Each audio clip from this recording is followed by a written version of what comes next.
ಎಂದು ಮೊದಲು ಕಲಿತೆನಾ, ಇಂದು ಜಗವ ಅರಿತೆನಾ. ಅದು ಹೇಗೆ ನಾ ಹೇಗೆ ಮರೆಯಲಿ ಹೇಗೆ ನಾ, ಬಿಸಿ ಬಿಸಿ ಔತಣ ಅದರಲ್ಲೂ ಶಿಕ್ಷಣ.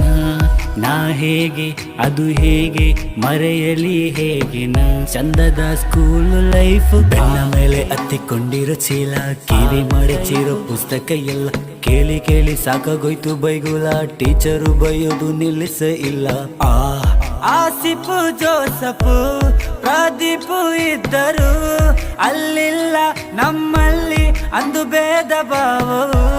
ಕಲ್ಲು ಎಸೆದು ಮಾವಿಗೆ ಅದು ಯಾರದು ತಲೆಗೆ, ಓಡೋಗಿ ಸ್ವಲ್ಪ ಎಡವಿ ಮನೆ ಹಿಂದೆ ಎಡಗಿ. ಹಳೆಯ ನೆನಪು ಇದು ಮರೆತು ಹೋಗದೆಂದು ಸ್ಕೂಲು, ಆ ಲೈಫು